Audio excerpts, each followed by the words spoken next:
ओम पूर्णमदः पूर्णमिदं पूर्णात् पूर्णमुदच्यते पूर्णस्य पूर्णमादाय पूर्णमेवावशिष्यते. So welcome to our Saturday morning session. Before we go into Kathopanishad, the next mantras, we will discuss briefly about Makar Sankranti and Vasant Panchami. Now, Makar Sankranti is a very deep science. This is based on the astronomical calculations done by our ancestors thousands of years back in time. This is, you know that 21st December is the longest night and smallest day. But the sun doesn't move in the northern hemisphere until Makar Sankranti. So these calculations are very profound. Our ancestors calculated the movement of all the 9 planets in the solar system, Navgraha, as we call them. Like when our, Janam Patri is made based on Navgraha, exactly the same way. The Panchang is also made based on the movement of 9 grahas, 9 planets. In the same way, the movement of the sun becomes very important because the sun provides life to everything.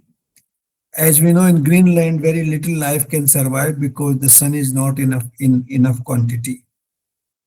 In Antarctica, people cannot survive because of the lack of sunlight. So the sun is the source of sustaining life. And when the sun moves in our hemisphere, we feel that the life is returning back. And that happens when the sun moves in the Makar Rasi. It is the 12 Rasis have been, worked out in such a way that Makar Sankranti comes on a particular day when the sun comes into the northern hemisphere, and the heat starts increasing. And that means the water cycle will move, the fertility of earth will move, our own body, inner fertility will move. The sun sitting far away regulates our lifestyle. And that is why Makar Sankranti is celebrated in each part of India in different names. Somewhere it's called Lohri, somewhere Makar Sankranti, somewhere, something else. So that is one of the very important reasons. This also shows that how the whole solar system is one integrated whole, and our lives are linked to that. And that shows us that preservation of environment is extremely vital for our own survival. So this is about Makar Sankranti. Even if you see the Gregorian calendar, the Makar Sankranti comes exactly on 14th of January, because the entire calculation of Indian calendar is very deep and very fantastic. And it works out that the Makar Rasi, the movement of the sun into Makar Rasi happens on that particular day. Now, Vasant Panchami was yesterday. Now, Vasant Panchami again, tells us about the what we call regeneration of life. Because during the cold weather, the life takes a sleep. It goes into some sort of, we can call it minor death. Like after the period of autumn, the winter comes, and in the winter again, because of the cold, the life is not waking up properly. Not only us, the plants, the flowers, the herbs, the nature is not smiling. So soon after the movement of the sun into the Makar Rasi comes Vasant Panchami. That means that now we can celebrate the revival of life, regeneration of life. The energy comes back to the earth, energy comes back to the plants, energy comes back to the humans. So, this is how this celebration is very important. And this is all based on our fantastic astronomical calculations, which were done by our ancestors several thousand years back in time. These are not new inventions. The modern science is still has not reached that level which our ancestors has reached thousands of years back in time. So this is also, the Vasant Panchami is also celebrated as Saraswati Day because this is also linked with awakening of our knowledge. Once we get more energy, once we get more light, once we get more heat, more, urja, then obviously this is also the beginning of greater knowledge. And that is how it is linked with the knowledge as well. And now we will go into Kathopanishad, mantra number 5, 6, and 7. We'll take 3 mantras today. Now, mantra number 5, we took it briefly, but it's important to take it again. बहुनामेमि प्रथमो बहुनामेमि मध्यम किम स्विधनमस्य कर्तव्यम यन यन्म याद करिष्यति. Now, if we look at the category of students and the category of, santan, the issues, the children, they fall into 3 categories. One is those, students or those shishas, those disciples who, without being told by the teacher, act in a very disciplined manner and fulfill all his desires. So that is called Pratham, that they are at the top, Sresht. They are the best. They are not even required to be told that do this, do that. They understand the desire of the Guru and they act accordingly without being told. So that is the Srestha, that is the topmost category. The second category is the one who are being told to do certain things and they do that. They do not take action on their own, but they are told by the Guru or by the parents and they do that. So that is also a good category, but it is a medium category because they are instructed by the Gurus and the parents. And then the third category is the one which is Adham, the category which has been told what to do, but still they do not care whether it should be done or not. So Nachiketa is saying that in most cases I am in the first category, that I do things without being told. In some cases I am in the middle category when I am told and I do the things, but I have never been in the lower category, Adam category. And that is why he is interpreting the instruction of his father that it cannot be a punishment because he doesn't deserve punishment. He has been a good son of his father. And therefore, what his father told him that you go to I will consign you to the death is not a punishment. It cannot be a punishment. It could be because the father might have thought that it will yield some good results uh, in that, as part of that yajna, Viswajit yajna, which he is performing. So this is the what we call meditative part of Nachiketa on the instructions of his father.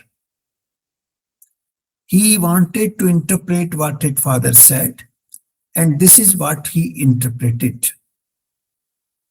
Now, he was obviously having very good sanskara. At the age of 6, 7, he is meditating on this and trying to find out what is the best. Now,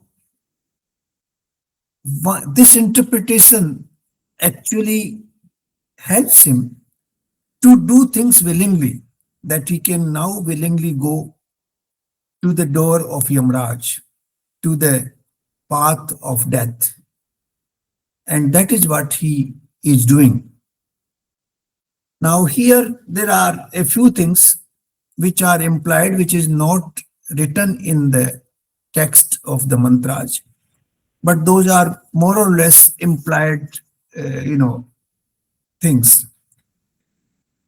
But before we do that, we will go into the mantra number 6, and we will interpret that implied part along with that mantra. Anupashya yatha purve pratipashya tatha pare sasyamiv vratyam pachyate sasyamiv jayate punah. Now, at this point, perhaps his father felt that what he told Nachiketa was not correct, and he was perhaps regretting on that. So he must have told Nachiketa that don't do this. This is the implied part. It is not there in the mantra, but it is the interpretation based on the text of the next mantra, mantra number 6, which I just read out.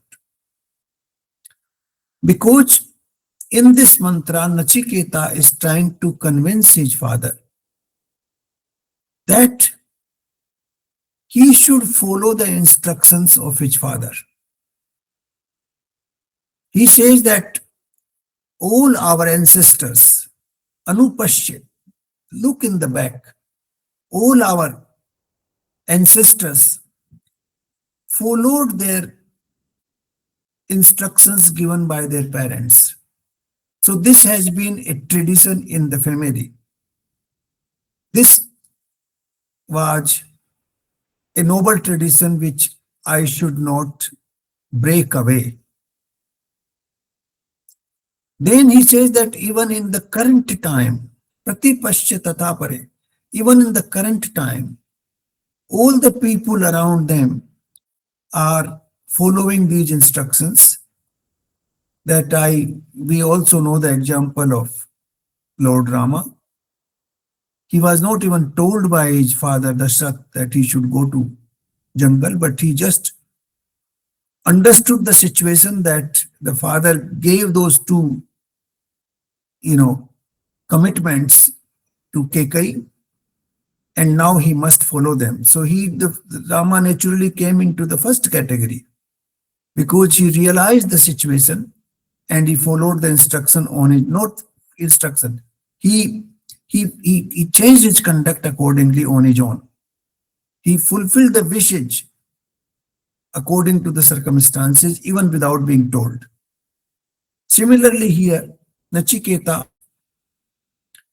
is saying that he's telling this all to his father that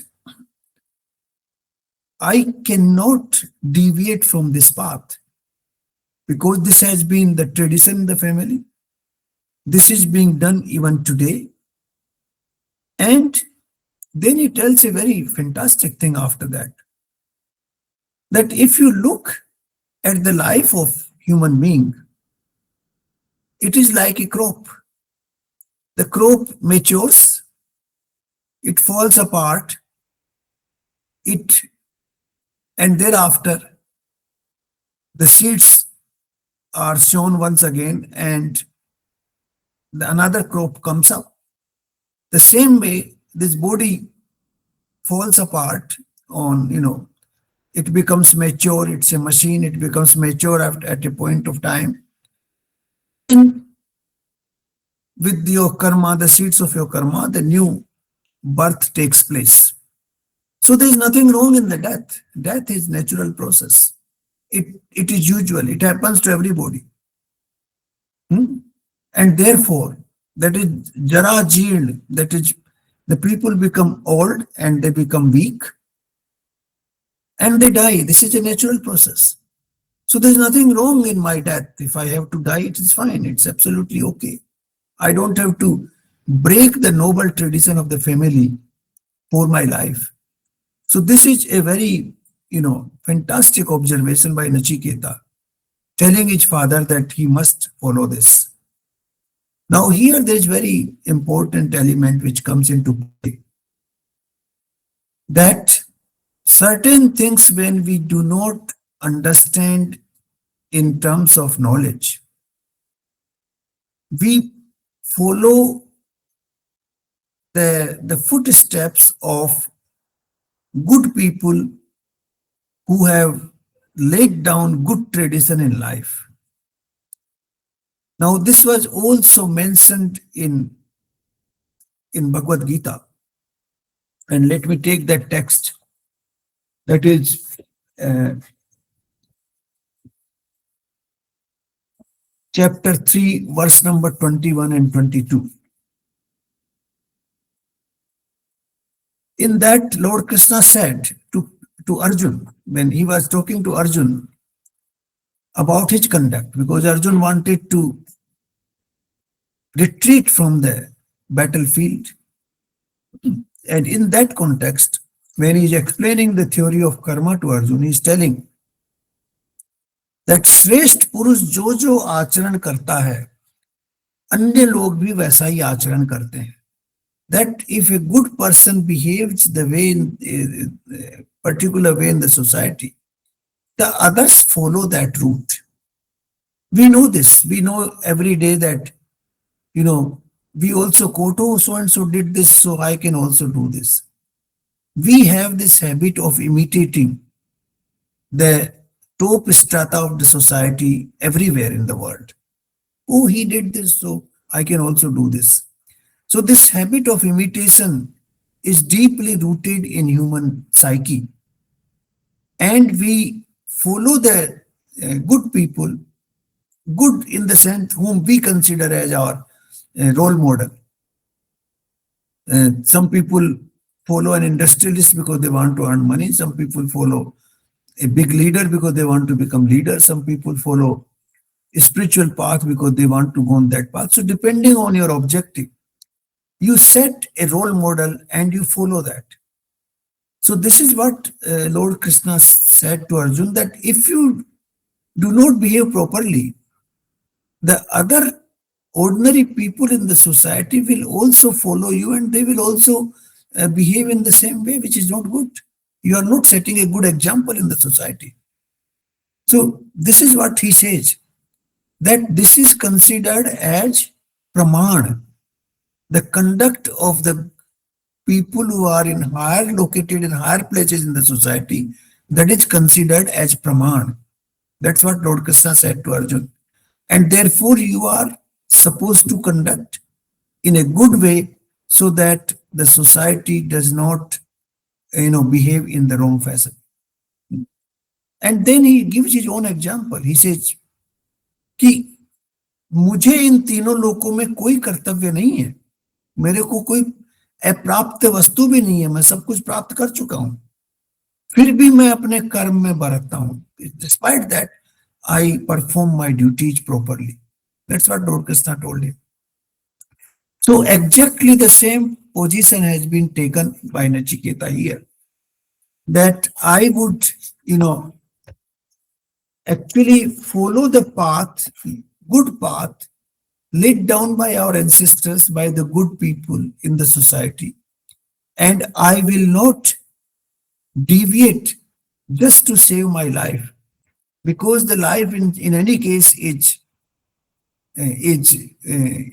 has, it's transient, and ultimately, like the crop falls apart after it is ripe, the human body also falls apart after it is ripe, and then you are taking a new birth. So this is what he said, and thereafter he told this to his father. Look at the small child telling his father these wise words. It is, unbelievable at the age of 6, 7. Obviously, he was like Adi Guru Sankaracharya. Sankaracharya had acquired tremendous knowledge when he was at the age of 6. He perhaps knew most of the Vedic writings by that time. At the age of 32, he passed away after traveling the entire country and setting the four mutts.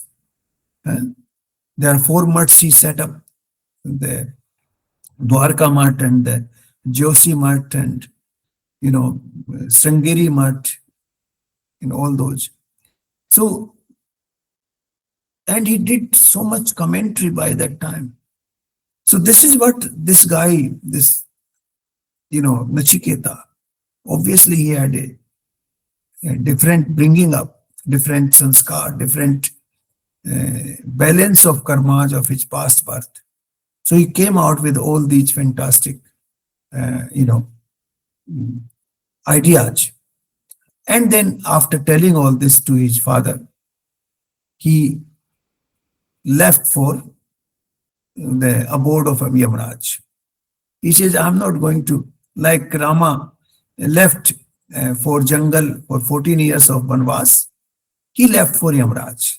So this is how, the whole process is very, very important, very significant. And then we will take the verse number 7, which is again very fascinating.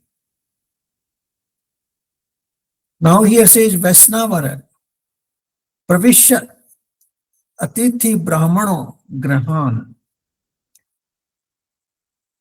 Now, Vaivasvat. Vaivasvat is actually the sun god. And Vaiswanar is referred to the Agni Devta. The situation arose. How do you explain this? First of all, there are two very unusual things here. Most people are dragged to the death. They don't want to die. The Yamraj sends his doot to bring them to the death. Here, this guy travels himself to the door of death, that I want to come and die. Very unusual. There hardly anybody will find that who is ready to travel to the door of death. Secondly, he is able to travel in his body, which is not the case. Normally, once we, are taken to the abode of Yamraj, our body is left behind. We travel in our pure consciousness. But Nachiketa travels with his body and consciousness both, and travels himself. That is why he was able to travel, because, he had a very high level of spiritual awakening from the very beginning. So he did that. Now, sitting there for 3 days and 3 nights, and when Yamraj comes to the house, he finds this, he was told by his wife, this is not there in the mantras in the text. He was told by his wife that the Brahman Devta is sitting outside waiting for you for 3 days and 3 nights.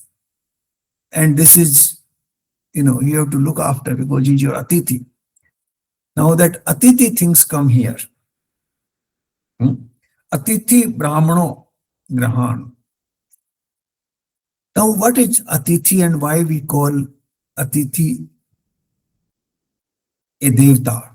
Because that will decide the conduct of Yamraj. Now, Yamraj will become his guru, but that is later on. At this stage today, Nachiketa is his Atithi. Now, Atithi basically We misinterpret this word very often these days. It is not the guest in the modern sense we call it. It's not your relatives or friends visiting you. That is not atithi. That is, you can call it visit. Atithi in the real sense is the person who is not known to you, who comes unexpectedly seeking some help from you. The person walks into your house. He is not known to you, and he has come for seeking some help from you. So that is called atithi. And such person should be given help. That is what our Shastras tell us. He should be considered like a devta. But why? Now, there are reasons for that. First of all, a person like this, he comes with some expectations from you that this person will be able to help me. So he has trust in you. Now that trust should not be broken. He has considered you in higher quality. You are his model. He feels that you have those capacities which can help him. So that trust is very important. That relationship of trust develops as soon as the atithi comes to your doorstep. Secondly, when a atithi comes, you normally treat him with respect and with nice words. So your conduct improves.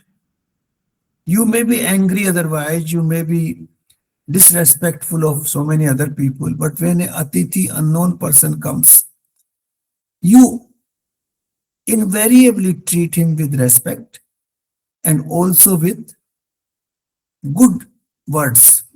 अच्छी वाणी, sweet, मतलब मीठी वाणी बोलते हैं. So you treat him with respect and with sweet words. So it actually improves your own conduct. It makes you sweeter. It makes you, a good gentleman. Thirdly, if you help him or give him, food and rest and whatever help he needs, that means you are doing a good karma in life. Whatever karma you are doing, it would be for a good cause. And naturally, this cause has arisen to you not because of your own action, but because of a divine action. The atithi was sent to you not because of your own desire or your own, work. It was sent to you. He was sent to you. It happened because of the divine desire. So the divinity is involved there. The divinity is involved. The Supreme is involved. He sends you a person who needs your help. So whatever action you are doing there, you are doing it for the divine, for the Supreme. And as a result, this action is bringing good outcome for you in the life. So these are some of the reasons. There are many other reasons as well. But these are some of the reasons that a person comes with expectations because he considers you in a high place. He considers you capable. He considers that you would be able to help him out. So that is one, relationship of big trust. Secondly, you improve your own conduct in the process. And thirdly, you do an action which is good, which is desirable, which will bring good fruits. And of course, it will help the other person. So you are also rendering a service to the society in some ways. And that is why we call Atithi Devo Bhava. L- But you know, in modern era, the things have changed considerably. Sometimes we don't even want to talk to the people who are unknown to us because the life values have changed now considerably. Sometimes people come to your house and they have different purpose in their mind. So that innocence of Atithi is now not easily understood in the modern context. Sometimes people come and they rob you. Sometimes there are instances that people even stab the residents when they enter the house. So all these incidents have created a sort of distrust. Earlier there was a sort of inbuilt trust with the Atithi. Now with new circumstances, new lifestyle, new conduct in the society, the things have changed. And therefore that trust is broken. But Atithi basically means that a person who is not known to you, he comes, walks into your place, seeking your help because he has trust in you that you will be able to help him. Like when you go to some, minister's home, you have some problem with the administration, you go to some officer's or minister's home, seeking his help, thinking that, he is in a good position to help you, and he helps you, then you are very happy. It's, a very pleasant relationship. You develop a long-term trust in that guy. Similarly, the same thing happens when the Atithi is able to resolve his problem with your help. You treat him with respect. So that is the situation. Now, that did not happen in case of Yamraj because this Nachiketa was sitting outside without food, without water.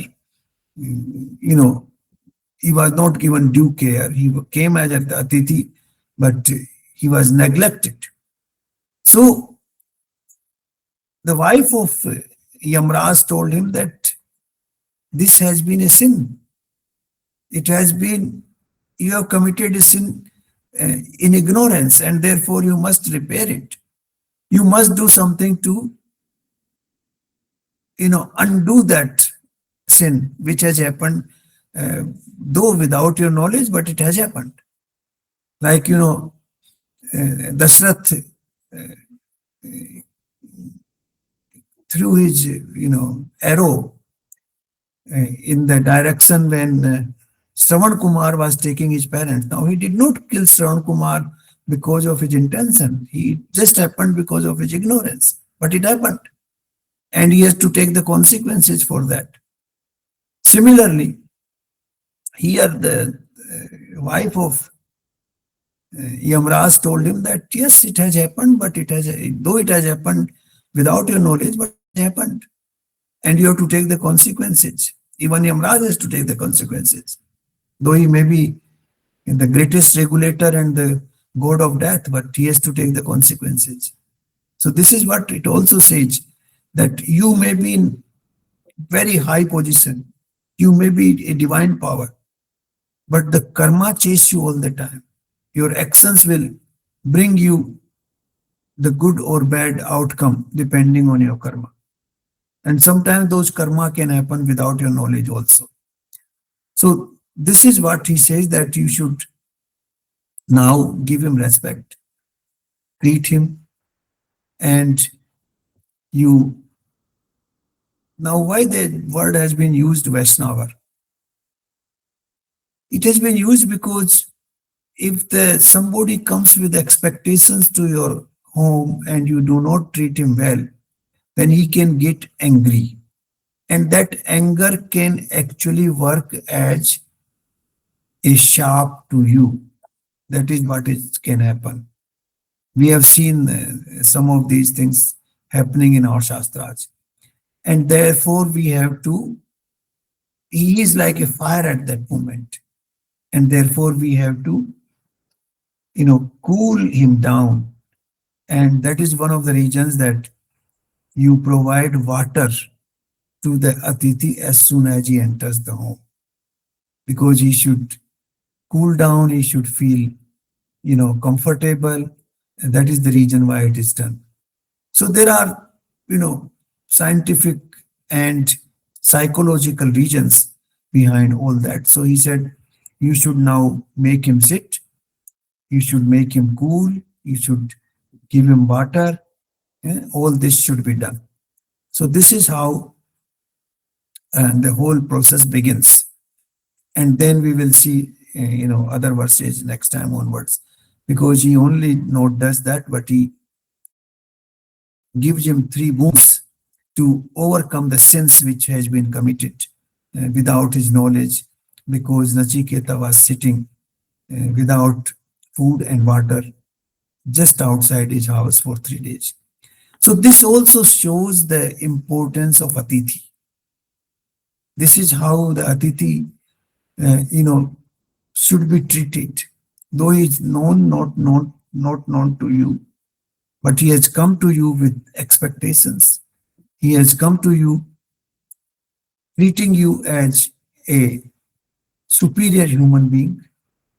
He has come to you expecting some help and good outcome from your behavior. So this is where we will conclude today. And some of these verses, they look innocuous, but they are not so innocuous. They, tell us some of the very great principles of life. Like the example that फसल जैसे पकती है, मनुष्य भी पक जाता है, और then he dies after that. And then his rebirth happens, like the grains of the fasal, the grains of the crops, are reborn in the field afterwards. So some of these things and the beauty of why Atithi Devo Bhava is explained here. So thank you very much. And any question, any observation, please do tell me.